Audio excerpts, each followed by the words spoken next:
ఏ దేశమైనా కానీ ఒక ఆధారపడ్డటువంటి రంగం కాకుండా ప్రతి దేశానికి లేదా ప్రతి రాష్ట్రానికి ముఖ్యమైనటువంటి విద్య వైద్యం. మన దేశంలో వ్యవసాయం మీద మన రాష్ట్రం లోపల వీళ్ళు ఎంత నిర్లక్ష్యం వహిస్తున్నారు అనేటటువంటిది మనం కళ్ళారా చూసుకుంటూ వచ్చినాం. ఒక రుణమాఫీ విషయం చాలు. ఇప్పుడు ఈరోజు చూస్తుంటే ఈరోజే ఎక్కడ వాట్సాప్లు చూసినా కానీ పొలాలలో పోయి రైతులు పోయి సెల్ఫీలు తీసి పెడుతున్నారు. మా పొలం ఇది, మాకు రుణమాఫీ కాలేదు అనేటటువంటి విషయం. రైతు బంధు మేము ఇస్తుంటే ఎకరానికి 10,000 ఇస్తుంటే మేము 15,000 ఇస్తాము అని చెప్పి ఎగ్గొట్టినటువంటిది కూడా. అంటే ఈ విషయము వ్యవసాయాన్ని ఏ విధంగా నిర్లక్ష్యం చేసిండ్రు అనేటటువంటిది ఒకటి. ఇక విద్యకు సంబంధించింది మనం చూసినాం. కేసీఆర్ గారి హయాం లోపల గురుకుల పాఠశాలల నుంచి ఎంతమంది విద్యార్థులు ఎన్నెన్ని రంగాల లోపల నిష్ణాతులు అయ్యిండ్రు అనేటటువంటిది మనం చూసినాం. కేసీఆర్ గారేమో విద్యా వ్యవస్థను ఎవరెస్ట్ అంత ఎత్తుకు తీసుకెళ్తే రేవంత్ రెడ్డి గారి ప్రభుత్వం వచ్చిన తర్వాత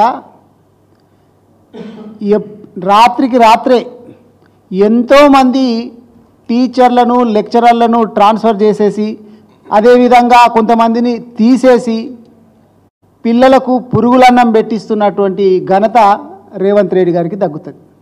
మనం చూస్తున్నాం విద్యార్థులు రోడ్ల మీదకి స్వచ్ఛందంగా వచ్చి మాకు పురుగులన్నం పెడుతున్నారు, చాలా దారుణంగా ఉంది, మేము అడిగితే మమ్మల్ని కొడుతున్నారు తిడుతున్నారు అనేటటువంటి విషయాలను విద్యార్థులు రోడ్ల మీదకి వచ్చి స్వచ్ఛందంగా ధర్నా చేస్తూ ఉన్నారు.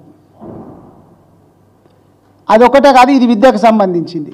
ఇక వ్యవసాయం అయిపోయింది, విద్య అయిపోయింది, వైద్య రంగానికి సంబంధించి గతం లోపల కేసీఆర్ గారు విద్యనే కాదు వైద్యంను కూడా దేశంలో నంబర్ 1గా చేసుకుంటూ వచ్చిండ్రు.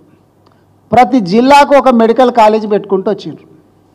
వీళ్ళేం చేస్తుండ్రంటే ఆ పెట్టినటువంటి మెడికల్ కాలేజీ లోపల ఇగో ఈ సంవత్సరం ఇంకా ఈ అకాడమిక్ ఇయర్ కౌన్సిలింగ్ కాలేదు. కౌన్సిలింగ్ ఎందుకు కాలేదు అంటే లోకల్ నాన్ లోకల్ ఇష్యూ వాళ్ళు తీసుకొచ్చిండ్రు. దాన్ని పరిష్కరిస్తలేరు. అది హైకోర్టు సుప్రీంకోర్టు ఇట్లా తిరుగుకుంటూ పోతుంది. విద్యార్థుల భవిష్యత్ అనేటటువంటిది వాళ్ళ అకాడమిక్ ఇయర్ పోయేటటువంటిది ప్రమాదంలో ఉంది. వీళ్ళు వైద్యానికి సంబంధించి కేసీఆర్ గవర్నమెంట్ లోపల మాతా శిశువు మరణాలు గణనీయంగా తగ్గిపోతే రేవంత్ రెడ్డి గారి ప్రభుత్వం వచ్చిన తర్వాత మాతా శిశు మరణాలు ఎందుకు పెరుగుతున్నాయి? ఇది మేం చెప్పడం కాదు. ప్రతి పత్రిక లోపల గవర్నమెంట్కు అనుకూలంగా ఉన్నటువంటి పత్రికలలో కూడా పతాక శీర్షికలలో వస్తున్నాయి. చాలా సందర్భాల్లో మనం చూసినాం. కట్టలు ఉన్నాయి. ఇప్పుడు ఇగో ఈడు ఇంతమంది చచ్చిపోయినరు, ఈడు ఇంతమంది చచ్చిపోయినరు అనేటటువంటిది. మరి ఇట్లా అవుతుంది కదా, దీన్ని మీరు ఒకసారి సమీక్షించాలా? ముఖ్యమంత్రి గారికి వేరే వేరే వాటి మీద సమీక్షించనీకే సమయం ఉంది, కానీ ముఖ్యమైనటువంటి విభాగాలైనటువంటి విద్య వైద్యం మీద సమీక్షించాలి కదా. ఇక విద్యకైతే ఇక్కడ మంత్రే లేడు. వైద్యానికి సంబంధించి మీరు ఎప్పుడైనా గవర్నమెంట్ హాస్పిటల్స్ పెద్ద ఆసుపత్రులైనటువంటి గాంధీ ఆసుపత్రికి కానీ ఉస్మానియా ఆసుపత్రికి కానీ మీరు ఎప్పుడన్నా వెళ్ళి సందర్శించినరా? లేదు దీని మీద ఎప్పుడైనా రివ్యూ తీసుకున్నారా? మాతా శిశు మరణాలు ఎందుకు పెరుగుతున్నాయి? మనం తీసుకుంటే కేసీఆర్ గారి గవర్నమెంట్ లోపల మామూలుగా అప్పుడప్పుడు ఏం చెప్తుంటారంటే ఏదన్నా గవర్నమెంటు పుట్టినప్పటి నుంచి చనిపోయే వరకు మా గవర్నమెంట్ పథకాలు ఇస్తున్నాయి అని చెప్పి చెప్తుంటారు. నేను గతంలో కూడా చెప్పినా మళ్ళీ చెప్తా ఉన్నా, కేసీఆర్ గారి హయాం లోపల పుట్టినప్పటి నుంచి చనిపోయే వరకు మాత్రమే కాదు, పుట్టక ముందు నుంచి చనిపోయిన తర్వాత వరకు కూడా పథకాలు ఇచ్చినటువంటి గవర్నమెంటు, ప్రజలను కడుపులో పెట్టుకొని చూసుకున్నటువంటి గవర్నమెంటు కేసీఆర్ గారి గవర్నమెంటు. ఆ పుట్టక ముందు అనేటటువంటిదే కేసీఆర్ న్యూట్రిషన్ కిట్ లాంటి అంగన్వాడీ పిల్లలకు మంచి భోజనం పెట్టించేటటువంటిది. తల్లి ఆరోగ్యంగా ఉంటేనే మాతా మరణాలు తగ్గడంతో పాటు పిల్లలు కూడా ఆరోగ్యంగా పుడతారు కాబట్టి శిశు మరణాలు తక్కువైతాయి. కేసీఆర్ న్యూట్రిషన్ కిట్టు బాయ్, కేసీఆర్ డెలివరీ అయిపోయినాక ఇచ్చేటటువంటి కేసీఆర్ కిట్టు బాయ్ ప్రజలను ఆరోగ్యం మీద అస్సలు దృష్టి సాధించట్లేదు. ఎందుకంటే వాళ్ళకు చాలా వేరే వేరే విషయాలు ఉన్నాయి. దృష్టి సాధించేటి ప్రజలకు సంబంధించినటువంటి విషయాలు కాదు, వాళ్లకు ఏది లాభం వస్తుంది అనేటి మీద దృష్టి సారించి ఈరోజు ప్రజలను వాళ్ళ ఆరోగ్యం కావచ్చు, విద్యను కావచ్చు, అట్లా గాలికి వదిలేసిండ్రు. దాంట్లో భాగంగా మా పార్టీ నుంచి ఎన్నో సందర్భాల లోపల ఇక్కడనే మా మాజీ మంత్రులు కావచ్చు, ఎమ్మెల్యేలు కావచ్చు, ప్రెస్ మీట్లు పెట్టి అయ్యా ఇక్కడిక్కడ లోపాలు ఉన్నాయి, వీటిని సరిచేయండి, వీటిని ఒకసారి సమీక్షించండి, వీటిని బాగు చేయండి అని చెప్తే ఇప్పటికీ కూడా పట్టించుకున్నటువంటి పాపాన రేవంత్ రెడ్డి గారి గవర్నమెంట్ పోలేదు. కాబట్టి మా వర్కింగ్ ప్రెసిడెంట్ కేటీఆర్ గారు ఏం చేసిండంటే వాళ్ళు చెప్తే వినట్లేదు కదా, ప్రజల ఆరోగ్యాన్ని గాలికి వదిలేసిండ్రు కాబట్టి మనమే స్వయంగా పోయి చూద్దాము అనేటటువంటిది మా ముగ్గురిని కమిటీలో వేసిండ్రు. రాజన్న అధ్యక్షతన తను పిల్లల డాక్టరు, డాక్టర్ సంజయ్ గారేమో బొక్కల డాక్టరు, నేను తల్లుల డాక్టరే కాకుండా సర్జన్ కూడా, ఆపరేషన్కి సంబంధించినటువంటి డాక్టర్స్, అందరం క్వాలిఫైడ్ డాక్టర్స్ము. మేము ఈరోజు గాంధీ హాస్పిటల్కు పోదామన్నది కూడా మంది మార్బలాన్ని తీసుకొని ఆడేదో ధర్నా చేయడానికి పోలే, వందల కొద్దీ కార్యకర్తలను తీసుకొని పోలే. మేము సింపుల్గా ముగ్గురం ఆడికి పోయి అసలు ఏం ప్రాబ్లం ఉంది, ఎందు గురించి మాతా శిశు మరణాలు ఎక్కువైతున్నాయి, అక్కడ ఉన్నటువంటి యంత్రాంగాన్ని కనుక్కొని తగినటువంటి నిర్మాణాత్మకమైనటువంటి సలహాలు సూచనలు ఇద్దామనేటటువంటి ఉద్దేశంతో మేము నిన్ననే చెప్పినాం. మా కేటీఆర్ గారు కూడా చెప్పిండ్రు, మేము నిజంగా పోవాలనుకుంటే మీకు చెప్పకుండా సప్పుడుదాకా కూడా పోవచ్చు కదా, మేము చెప్పిపోతున్నాం బాజాప్తా ఇట్లా ప్రాబ్లం ఉంది కాబట్టి అని చెప్పి. కానీ మరి మీరేం చేస్తుండ్రు, నైటు మా వికారాబాద్లో అయితే మా ఇంటి దగ్గర మా ఇంటి చుట్టుముట్టు 10ల సంఖ్యలో కాదు 50-60 మంది పోలీసులు రాత్రి నుంచే డిఎస్పి, సిఐ, ఎస్ఐ ఇంతమందిని పెట్టి మొత్తం నిర్బంధించడానికి ప్రయత్నం చేసిండ్రు. అంతమంది ఉన్నా నేను వికారాబాద్ నుంచి గాంధీ హాస్పిటల్ వరకు వచ్చిన.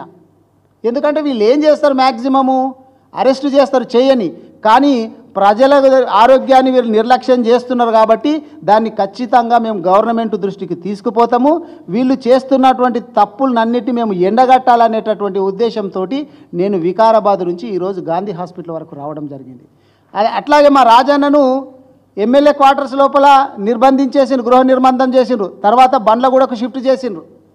గాంధీ హాస్పిటల్కు డాక్టర్ సంజయ్ గారు నేను ఇద్దరం పోతే మాతో పాటు ఎమ్మెల్యే గోపీనాథ్ గారు వస్తే మేము ఆడ క్లియర్గా చెప్పినాము. ఏం చెప్పినామంటే మీరు మాతో పాటు రండి, పోలీసు వాళ్ళు మీరు మాతో పాటు రండి, మా ముగ్గురిని తప్ప వేరే వాళ్ళని ఎవరిని కూడా లోపలికి అనుమతించకండి. మీరు మేము పోయి కూర్చొని అక్కడ ఉన్నటువంటి సూపరింటెండెంట్, అక్కడ ఉన్నటువంటి ఆర్ఎంఓ తోటి అసలు ఎట్లుంది పరిస్థితి అనేది కనుక్కుందామని చెప్పినాము. మేము ఆడ ధర్నా చేయడానికి పోలేదు, దౌర్జన్యం చేయడానికి పోలేదు. అంటే మీ ఉద్దేశం ఏంది, ప్రజలకు ఏమైనా పర్వాలేదు కానీ లోటుపాట్లు అనేటటువంటివి బయటికి తెలియవద్దు, లొసుగులు ఏవన్నీ ఉన్నాయనేటటువంటిది బయటికి బీఆర్ఎస్ ప్రభుత్వం తీసుకొస్తున్నది కాబట్టి ఆ తీసుకురాకుండా చేయాలా. అంటే మీరు మసిబూసి మారేడుగాయని ఎన్ని రోజులు చేస్తారు, ఆ మసి ఎప్పుడో పోతుంది కదా, అది మారేడుగాయ కాదనేది తెలుస్తుంది కదా. కాబట్టి ఇప్పటికైనా మీరు మారండి. ఎంతమందిని అని చెప్పి నిర్బంధించుకుంటూ పోతారు చెప్పు. జర్నలిస్టులు రుణమాఫీ కాలేదు అని చెప్పి కనుక్కోవడానికి పోతే లేడీస్ అని కూడా చూడకుండా వాళ్ళని నిర్బంధించనిక చూస్తారు, వాళ్ళను భయభ్రాంతులకు గురి చేస్తారు. రైతులు మాకు రుణమాఫీ కాలేదు అని చెప్పి వాళ్ళు అడుగుదామంటే రైతులను ఎక్కడికక్కడ అణిచి వేస్తారు. అదేవిధంగా వరదలు వచ్చినాయి పోదామంటే ఇందాక మా రాజన్న చెప్పినట్టు ఎవ్వరు కూడా పోవద్దు. అంటే ప్రజలు ఏమైనా పర్వాలేదు, మేము ఇచ్చినటువంటి హామీలను తుంగలో తొక్కుతాము, మాకు 5 ఏళ్ళు అధికారం ఇచ్చిండ్రు కాబట్టి మేము ఖచ్చితంగా ఉంటాం, మేము ఎవరిని పట్టించుకో, మీరు ఏం చేసుకుంటారో చేసుకోండి అనేటి ఒక నియంత పోకడ అనేటటువంటిది ఉంది. ఇందాక మన వాళ్ళు చెప్పిండ్రు, ఇందాక మా మిత్రుడు కూడా చెప్తుండే ఇందిరమ్మ రాజ్యం అంటే ఎట్లుంటుందో అనుకున్నాం. మార్పు అంటే మార్పు ఎంత బాగుంటుందో అనుకున్నాం. ఇప్పుడు ప్రజలు చూస్తున్నారు మార్పు అనేటటువంటిది. అయ్యో మార్పు ఇంత దారుణంగా ఉంటుందా అని చెప్పి మేము ఊహించలేము అని చెప్పి ప్రజలు అనుకుంటున్నారు. ఎందుకంటే కేసీఆర్ గారు ఎన్నెన్ని పథకాలు పెట్టిండో అన్ని పథకాలు రావడంతో పాటు వీళ్ళు ఇంకా మీదికెళ్ళి అదనంగా ఇస్తామంటున్నారు కాబట్టి వీళ్ళు ఇంకేమి ఇస్తారో అనేటటువంటి దాంతో ఓట్లేసిండ్రు తప్ప వీళ్ళ మీద ప్రేమతోటి కాదు. మనం చూసినాం ఇక్కడ కాంగ్రెస్ ఎక్కడెక్కడ ఏ ఏ రాష్ట్రాలలో అయితే ఉన్నదో ఇట్లా అడ్డగోలిగా హామీలు ఇచ్చి వచ్చి బొక్క బోర్లా పడతా ఉన్నారు. ఉన్న వాస్తవాలను ప్రజలకు చెప్పనీయట్లేదు. వాళ్ళు చెప్పరు, చెప్పనిస్తలేరు. అంటే అమ్మ పెట్టదు, అడుక్కొని తిన్నీయదు. వాళ్ళు వాస్తవ పరిస్థితిని బయటికి తీసుకొచ్చే పరిస్థితి లేదు. మేము తీసుకొస్తాము. ప్రధాన ప్రతిపక్షంగా ఉన్నటువంటి బీఆర్ఎస్ పార్టీ ప్రజల సమస్యలను, రైతుల సమస్యలను, విద్యార్థుల సమస్యలను మేము బయటికి తీసుకొస్తామంటే మమ్మల్ని ఎక్కడికక్కడ అణచివేస్తూ ఉన్నారు. ఎన్ని రోజులని చెప్పి అణచివేస్తారు చెప్పండి? ఒకరోజు ఈరోజు అణచివేస్తారు, రేపు అణచివేస్తారు. ఎంతమంది నన్ను అణచివేస్తారు? ఎన్ని వర్గాల వారిని అని చెప్పి అణచివేస్తారు? ఇప్పటికైనా మీరు అనవసరమైన వాటి మీద దృష్టి సారించి ఈ ప్రజా ఆరోగ్యాన్ని, విద్యను గాలికి వదిలేయకుండా వాటి మీద సమీక్ష పెట్టండి. ముందుగాల విద్యకు సంబంధించినటువంటి మంత్రిని పెట్టండి, విద్య మీద సమీక్ష పెట్టండి. మీరు గాంధీ హాస్పిటల్కు సరే మమ్మల్ని ఓనిస్తలేరు, సంతోషం. మరి మీరన్నా వెళ్ళాలి కదా. మీరు వెళ్ళరు, మమ్మల్ని వెళ్ళనియరు. మరి ఎట్లా తెలుస్తాయి చెప్పు సమస్యలు? ఈ ఒకరైతే గాంధీ హాస్పిటల్కి ఎందుకు పోతారు, సావనికే పోతారా అంటారు ఒకరు. చూసినాం మనం వీడియోలలో. అంటే ప్రభుత్వ ఆసుపత్రుల మీద మీకు గంత మంచి నమ్మకం ఉన్నదనేటటువంటిది మీరే చెప్పుకుంటున్నారు.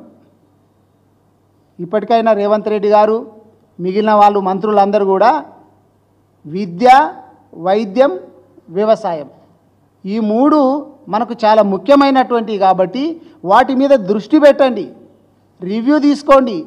ఏమి లోటుపాట్లు ఉన్నాయి, ఏ విధంగా సరిచేయాలనేటటువంటిది మీరు ఆలోచించాలని చెప్పి కోరుకుంటూ, మీరు ఒక్కటే గుర్తుపెట్టుకోండి, మీరు ఎంతమందిని నిర్బంధించినా, ఎంతమందిని భయభ్రాంతులకు గురి చేసినా బీఆర్ఎస్ పార్టీ మీ మీద పోరాటం చేస్తూనే ఉంటుంది. మీరు ఇచ్చినటువంటి హామీలు అమలు మీ చేత చేయించే వరకు మా పోరాటం అనేటటువంటిది ఆగదు. కేసీఆర్ గారి నాయకత్వం లోపల మేము ఖచ్చితంగా మీరు చేస్తున్నటువంటి తప్పులన్నింటినీ కూడా ఎండబెడతామనేటటువంటి మాట గుర్తుంచుకోవాలి.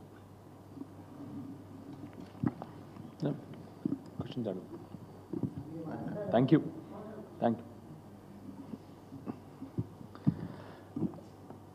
ఎలక్ట్రానిక్ ప్రింట్ మీడియా మిత్రులందరికీ నమస్కారం. ఇవాళ పొద్దున్న నుండి పరిస్థితులు చూస్తూ ఉంటే బాధాకరంగా ఉంది. మా ఇద్దరు అన్నలు చెప్పినట్టు ఆల్రెడీ ఇప్పుడు ఇందిరమ్మ పాలన అంటే ఇందిరమ్మ ఎమర్జెన్సీ ఒకటి కనబడతా ఉంది. నిజంగా మేము కేవలం మొన్న అసెంబ్లీ సాక్షిగా కూడా నేను ఒక విషయం చెప్పినాను.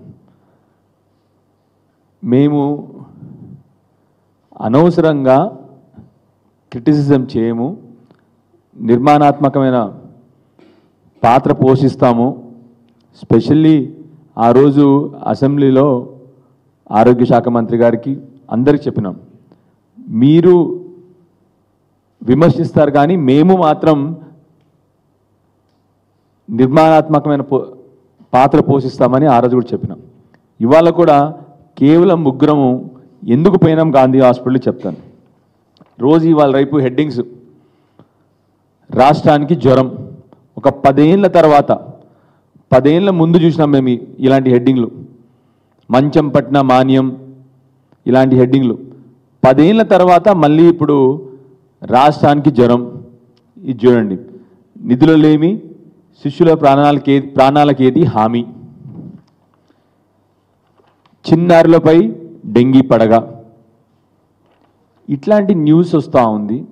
మేము గాంధీ హాస్పిటల్లో గత నెల రోజుల్లో దగ్గర 50 శిశు మరణాలు జరిగినాయి, మాతృ మరణాలు జరిగినాయి.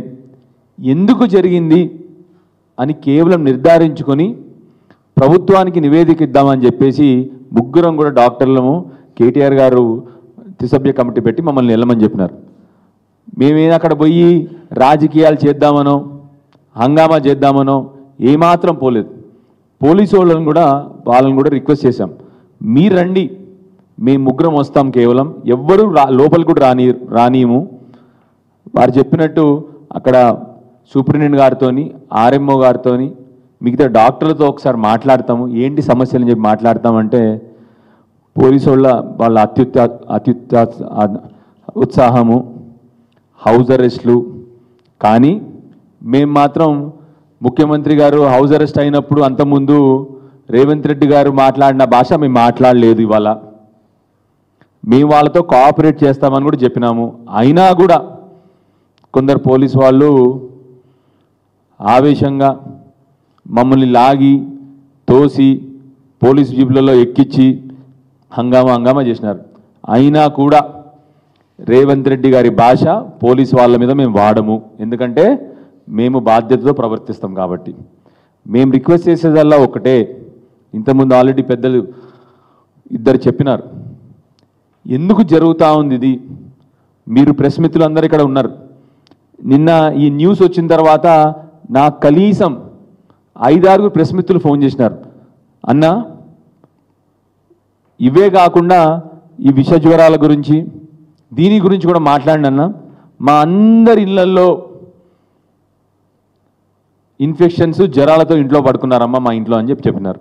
మరి ఎందుకు జరుగుతూ ఉంది అని కేవలం అడగడానికి ఇవాళ ముగ్గురం కలిసి గాంధీ హాస్పిటల్కి, ఇంకా భవిష్యత్తులో రేపటి నుంచి ఇంకా వేరే హాస్పిటల్స్ కూడా విజిట్ చేయడానికి ప్రణాళిక తయారు చేసుకున్నాం. కానీ ప్రభుత్వం ఇవాళ రేవంత్ రెడ్డి గారి నియంతృత్వ పాలన మళ్ళీ కనబడింది ఇవాళ. సో దయచేసి ఇప్పటికీ పెద్దలని చెప్పినారు, మాతో రిక్వెస్ట్ ఒకటే, మీతో వెంటనే ఒక సమీక్ష సమావేశం పెట్టండి. మీరు ఇప్పటి వరకు ముఖ్యమంత్రి గారు కనీసం గాంధీకో, ఉస్మానియాకో, వరంగల్లో కేఎంసీకో ఏ ఒక్క హాస్పిటల్ని విజిట్ చేయలేదు. వారు వెళ్ళిందల్లా ఏమనంటే ప్రైవేట్ హాస్పిటల్ పోతారు, ఇనాగ్రేషన్ చేస్తారు, వారు ఆ ప్రైవేట్ డాక్టర్లతో ముచ్చట్లు పెడతారు తప్ప ఇప్పటి వరకు వారు ఒక్క ప్రభుత్వ ఆసుపత్రిని కూడా విజిట్ చేసిన దాఖలా లేవు. 10 నెలలు అయ్యింది. ముఖ్యమంత్రి గారు ఇప్పటి వరకు ఒక్క ప్రభుత్వ ఆసుపత్రి కూడా విజిట్ చేసిన దాఖలాలు లేవు. దయచేసి వారిని కోరేది ఒకటే, మీకు ప్రాణాల మీద విలువ లేదు. ఇవో ఎందరు మంది పిల్లలండి, ఇది ఈ చిన్న న్యూస్ చూడండి. కేవలం లాస్ట్ మంత్లో నీలోఫర్ హాస్పిటల్ ఇది 9 మంది చిన్నారులు చనిపోయినారు. ఇట్లాంటి న్యూస్ రోజు ఇది ఉండి కేవలం నీలోఫర్ హాస్పిటల్లో నేను చెప్పేది ఇది. ఇలాంటివి గాంధీలో అన్ని ఆసుపత్రులు జరుగుతూ ఉన్నాయి. దయచేసి మీరు వెంటనే సమీక్ష సమావేశం పెట్టి, మేము కూడా అవసరమైతే మీ సమావేశానికి మీరు రాణిస్తే, పోలీసు వాళ్ళ బెడద లేకపోతే మేము కూడా వస్తాము మీతోని, మేము కూడా కొన్ని సూచనలు చేస్తాము, సలహాలు చేస్తాము. మాకేం రాజకీయాలు చేయాలని లేదు మీలాగా. సో తప్పకుండా మేము అందరం కూడా సూచనలు ఇస్తాం మీకు. సో దయచేసి మిమ్మల్ని రిక్వెస్ట్ చేసేది ఏంటంటే, వెంటనే ఇంకొక న్యూస్, టీ హబ్లో ఆగిన నిర్ధారణ పరీక్షలు. కేసీఆర్ గారు బ్రహ్మాండంగా ప్రతి జిల్లాలో టీ హబ్ పెట్టి ప్రతి ఒక్క టెస్ట్ బయట కనీసం 10-15 వేల రూపాయలు అయ్యే టెస్టులు కూడా, అలాంటి టెస్టులు అన్నీ కూడా కేసీఆర్ గారు మన అన్ని ఆసుపత్రులకు పెట్టినారు. వీటిలలో పరీక్షలు ఆగిపోయినాయి. మందులు లేవు. ఇవే న్యూస్ వార్తలు. దయచేసి మిమ్మల్ని రిక్వెస్ట్ చేసేది ఏంటంటే, రియల్ ఎస్టేట్ నుంచి మీ మనసును మలిచి ప్రజల జీవితాల మీద, ప్రజల ఆరోగ్యం గురించి, ప్రజల వైద్యం గురించి కూడా మీరు ఆలోచన చేయాలని చెప్పేసి కాంట్రాక్ట్లు, కమిషన్లు, రియల్ ఎస్టేట్లు, హైడ్రాలు ఇవి తప్ప 10 నెలల్లో ఈ రాష్ట్రంలో ఏ ఒక్క పని కూడా జరగట్లేదు. నిజాంకి చెప్పాలంటే మంచం పట్టిన ప్రభుత్వం ఒక హెడ్లైన్ పెట్టాలి మీ ప్రభుత్వానికి. సో దయచేసి మిమ్మల్ని రిక్వెస్ట్ చేసేది, ఇప్పుడైనా నిద్రలేవండి. ప్రజలు అష్ట కష్టాలు పడుతూ ఉన్నారు ఆరోగ్యం సంబంధించిన విషయాల్లో. వెంటనే మీరే సమీక్షించి ఇవన్నిటి మీద యాక్షన్ తీసుకోవాలని చెప్పేసి ముఖ్యమంత్రి గారిని కోరుతా ఉన్నాను. Thank you.